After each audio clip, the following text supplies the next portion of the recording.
In this video, we're going to go over the Thinking It Through section on page 161. Question number 1, describe the rights and responsibilities of Canadians. The right to believe what we like, association with others, and to express our opinions means we have the responsibility not to promote hatred or associate for the purpose of breaking the law. We have the responsibility to protect the rights of others. The right of citizens to vote or run as a candidate means we have the responsibility to become involved in the elections and vote when an election is called. The right to enter or leave Canada and to live and work where we please means that we have the responsibility to not enter or leave Canada for the purpose of breaking the law. Having mobility rights also means that we have the responsibility to respect the people that are already living in the area where we want to live and work. The right to a safe life, humane treatment, a fair trial if accused, and to take an issue to court means that we have the responsibility not to threaten the safety of another person, not to treat people inhumanely, not to lie or give false testimony in court, and not to take an issue to court unless other methods of resolving the issue have been tried first. The right to live and work regardless of race, religion, ethnic origin, color, gender, age, and mental or physical ability means that we have to respect other people's religions, race, age, and so on. Having language rights means we have the responsibility to learn to communicate in at least one of the two official languages. Having Aboriginal rights protected means that we have to respect those rights guaranteed in the treaties, even if it means that the people of other ethnic groups do not have equal access to those same rights. Question number 2, why do we need a government? To protect our rights and freedoms and to negotiate disagreements that arise, decisions for the common good.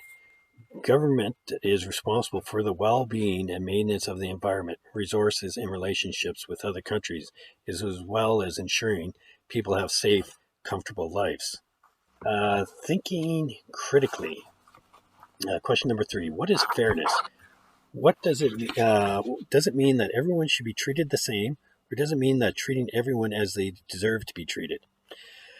Fairness means treating everyone as they deserve to be treated in a manner that respects their rights and freedoms. Treating everyone equally is almost impossible and distorts the idea of fairness. Some people will always need more help than others, and a fair society will help the people who need the help the most. Question number 4. How does Alyssa exercise her rights and responsibilities as a Canadian? Alyssa has the right to her own beliefs, to meet with the people she wants, and to live and work where she wants. She helps everyone to be treated equally by helping Inuit people with environment, health, and social economic issues. Now, how do you exercise those rights and responsibilities? I'd really love it if you shared that, because I know there's many good examples of what you guys do with your responsibilities as a Canadian. Chapter focus question. How does government work in Canada? Question number 5. What are the advantages and challenges of having a democratic government in Canada? The advantages are that people have the right to decide who represents them and the right to speak out against the government if we disagree with the decisions. People have the right to ask what a candidate values and the right to decide if they want to vote for that person. Because the representatives have to stand for re-election every 4 years, they try to make decisions that will get them re-elected. A challenge is that it is very expensive to hold elections and for candidates to advertise what they stand for. It also takes a long time to get a law changed or created. Canada is a very large country, and making sure that people have equal representation is difficult when much of the country is sparsely populated. Question number 6. Do you think voting should be voluntary, or should there be a law that all people are required to vote? Pro. Voting should be voluntary because we might not know what our candidates believe in and therefore choose not to vote. Or we might be busy or sick on election day. Plus, it would be very expensive to charge everyone who doesn't vote.